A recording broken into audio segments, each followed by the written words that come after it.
Right, so I'm just going to do a quick video on how I like to wire up the EasyLap transponders so that they're directly powered from the main power from the batteries rather than plugging them into the port on the top.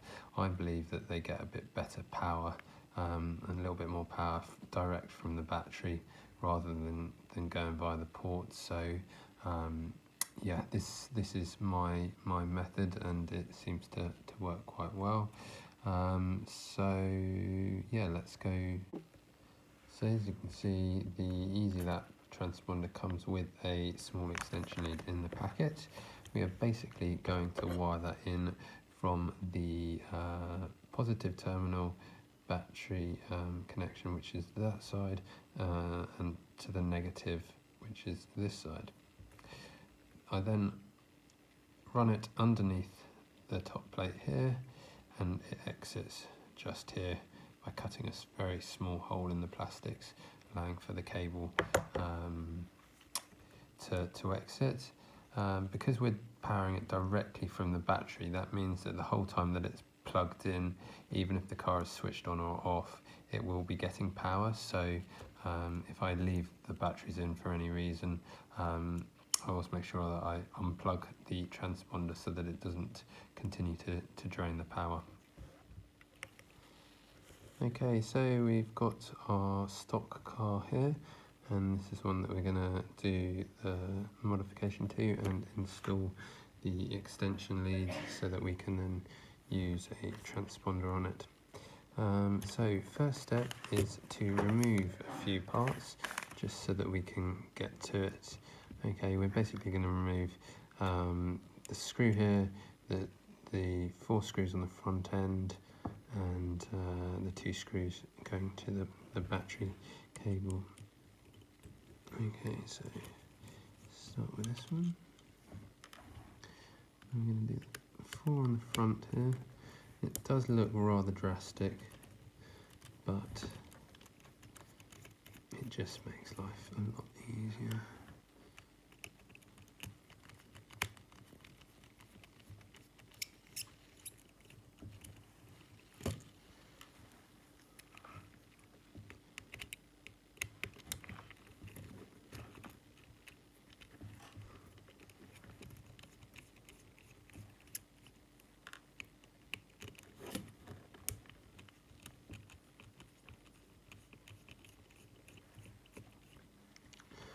Okay, so that's the 4 on the front done. We're also now, as I say, going to remove the 2 screws just here and here, okay, and that just allows us to get better access to the tabs that we're going to solder onto. There's 2 little clips that come away with that.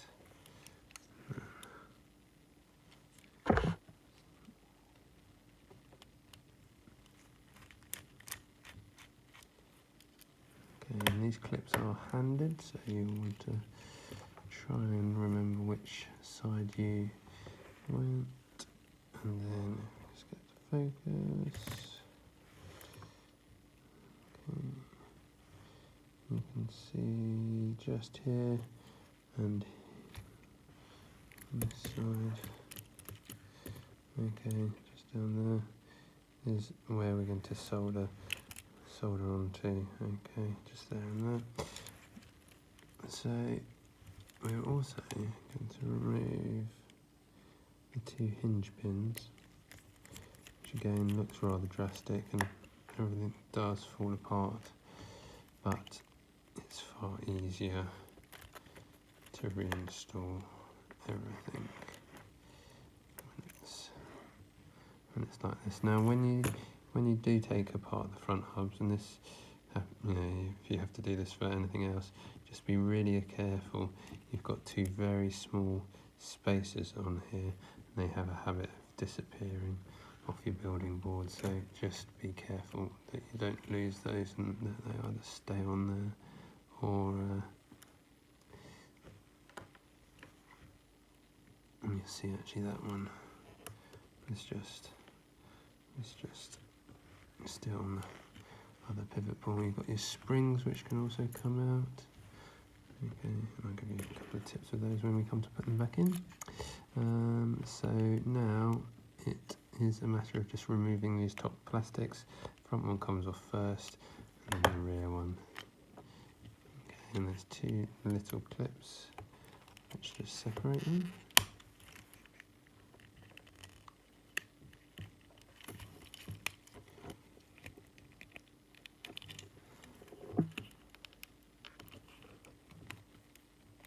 And you do need to be careful of the aerial if you do this. They are quite tricky.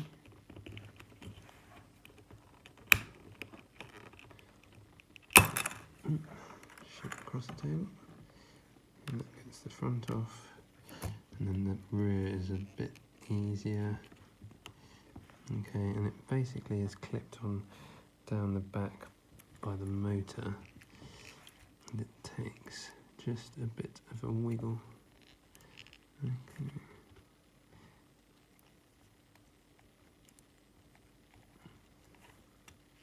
Don't force it, because that clip is quite delicate. Okay, and you can see that that has now unclipped from the back there, and you can now see we have got our power leads here and here where we're going to solder onto. Just for reference, it's quite good to remember the power is the positive is the same size as the motor positives, and the negatives the same on the other side as well, so you shouldn't have any problems going back. Okay, so I'm going to remove these tabs just from their locations, and then we come to the fun part of soldering the wires back in, or the new wires on. Okay, and that's this plug here. So we're essentially going to route our cables from here, from each terminal, down the centre of the board, and then out at the front to plug into the transponder.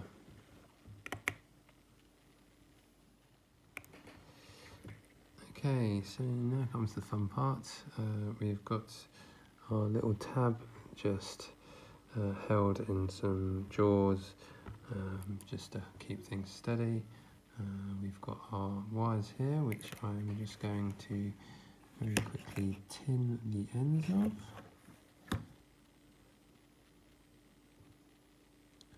These ones might already be pre-tinned, but no harm in just giving them a little bit more.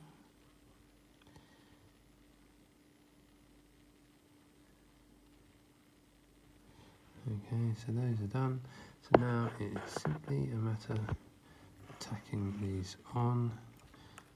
I just pre-tin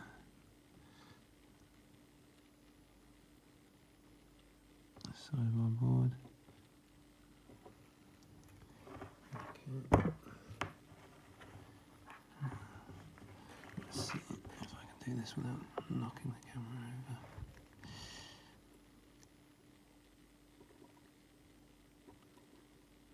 There we are. Not 100% perfect. There we go. Okay, so that one's there, nice like that. I'm now going to set up and repeat for the other side. Okay, so I've now got the second side, the positive, set up to exactly the same. Let's try and pre-tin the brass board.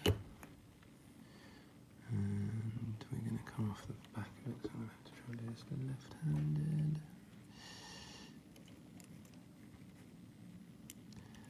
Now, mounting the other cable.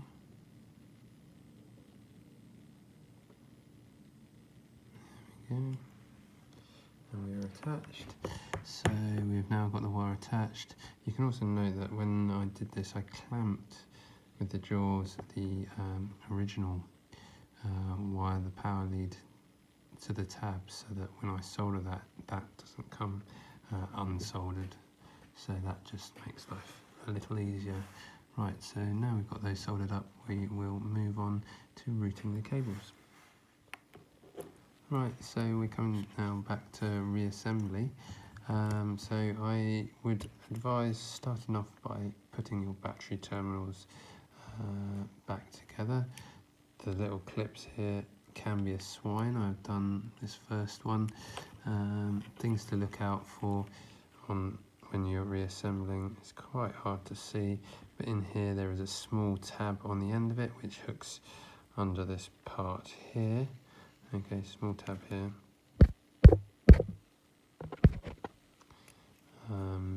And then secondly, the pin that goes through the back, the locator pin that goes through the back, that can also be a swine. My tip would be to get the screw into the plastic part and then give it a wiggle around until you find it seating correctly, and then it goes fairly smoothly.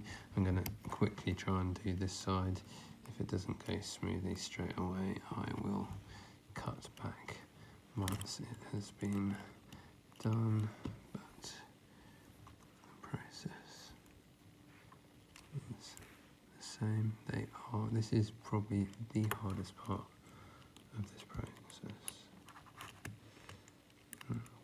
especially trying to look through the camera and do it at the same time.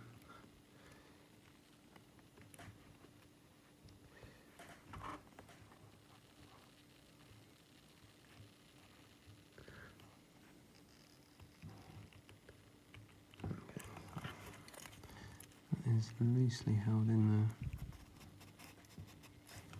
Let's see if I can just get the clip in there. And I think we've got it.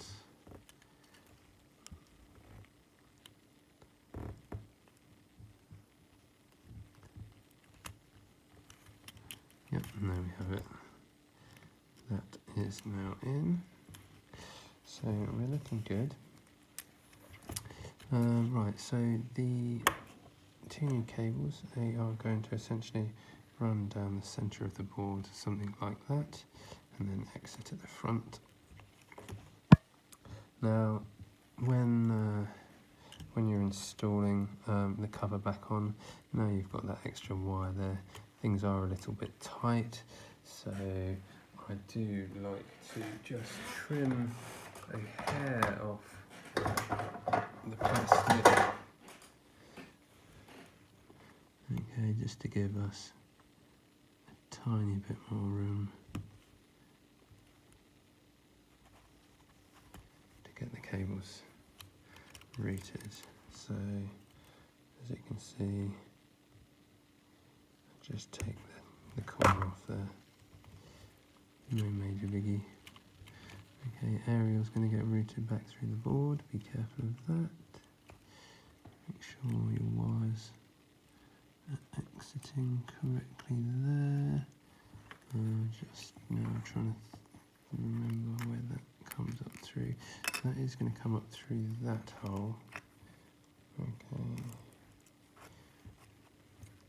And then clip the top board back down.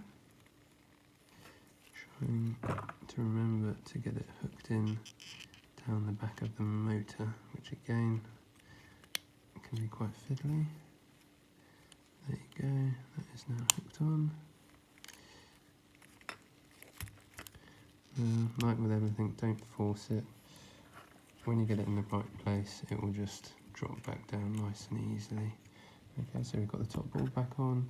We're then going to replace the other board, the front, but this is where we just need to make, again, a little incision just in the top centre here. I do it for the wires to come out. So my preferred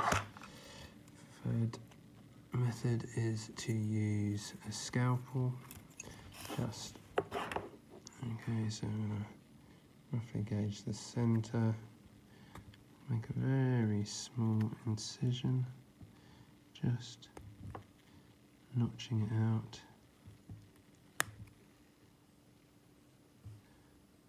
opening it up, just bearing in mind the size of the wires. Okay, so once I've got it started, I'll switch to a small file.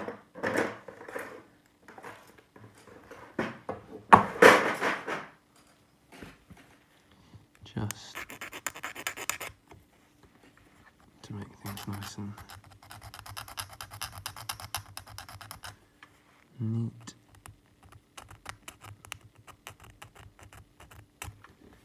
Smoothing around. Okay, so I've got a little recess there. Could be prettier.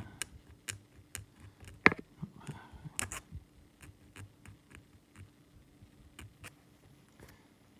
Okay, that doesn't need to be much, just enough to clear the cable so it doesn't cause any binding issues.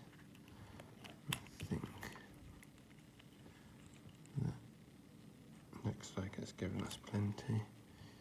Okay, so then we should just be able to clip this back down.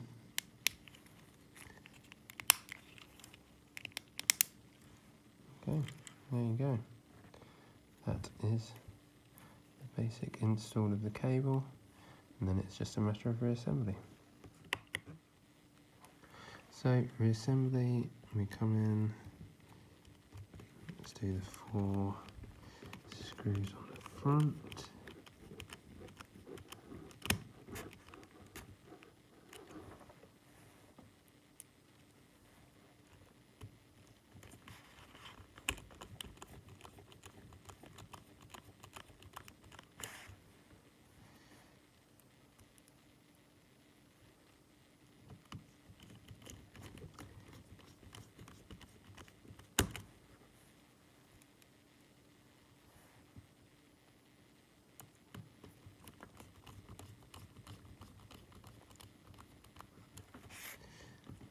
Top shock screw. Now with the wires for the motors, these motor wires I have changed to nice silicone ones, so they're nice and soft. That is one of the good little upgrades, nylon-free upgrades that you can do. The stock ones are a bit stiffer and they have a habit of in time breaking at the joints because they're quite stiff. So swapping those out to some nice silicone wires, but then also making sure that they're routed either side of your shock mount, so it's not giving any bias to the rear end stiffness wise. All these little things do make quite a difference. Okay, also it comes clipped into this clip here from standard, and that is the first thing that you need to do, is just remove it out of there, because again they're just too tight and too stiff. So that is on there. So now we're looking good. Reassembling the front end, fairly simple. Make sure that your little washers are on your kingpins. Okay, and then reassembling kingpin into the ball joint. Hang on, am I doing the right side? No, doing the wrong side. Kingpin into the ball joint. Other end into the servo. Thing. Okay. You'll note that I haven't got the spring in yet. It is easier to do the spring afterwards. Okay, so do the spring, you can move the arms out of the way and just squish the spring in at the end. So that's one side in. Make sure when you reassemble that everything's moving freely. You can adjust the tension on these screws. Make sure it's still all nice and free and floating. You don't want the screws too tight. They will have a habit of stripping out if you do them too tight. Second side in.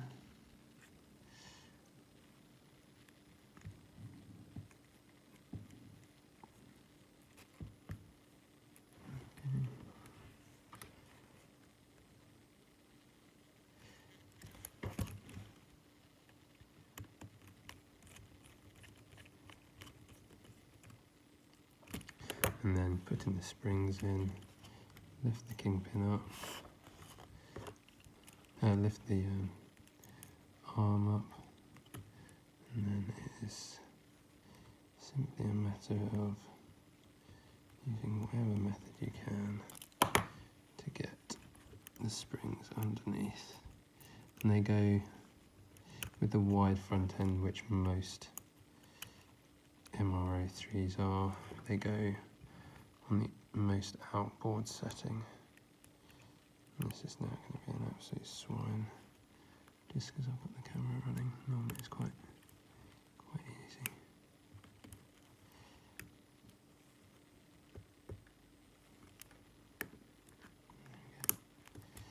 And even if you don't get it in the right slot the first time, you can normally just compress it and move it over.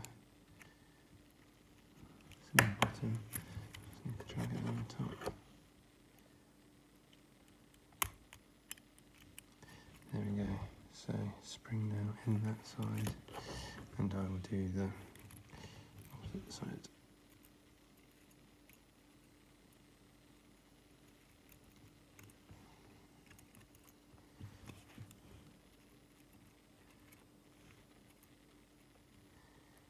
Doesn't help when things are magnetic.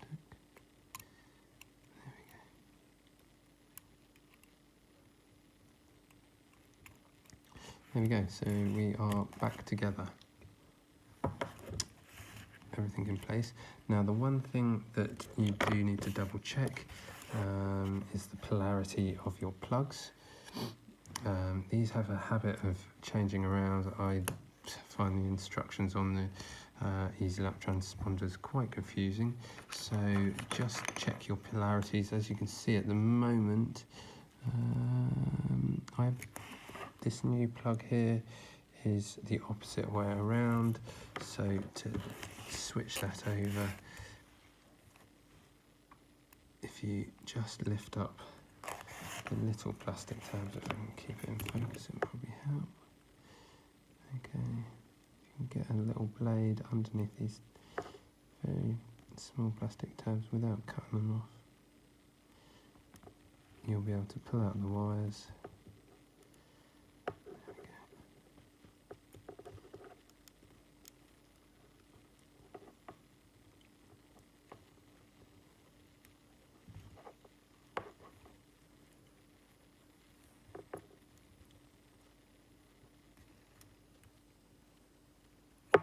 And then switch them over.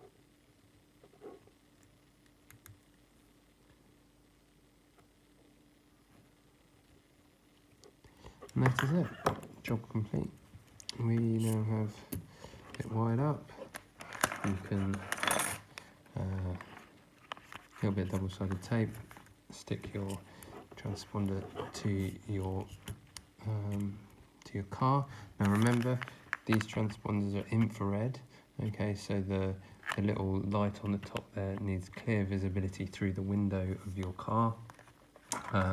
Some cars, the windows are a lot further backwards than others, so that will depend on where you mount it. With the Audi here, I'm probably going to mount it somewhere on here. However, some of them, like the Mercedes, they need to be mounted a lot further back, so that is the main thing to remember when mounting them.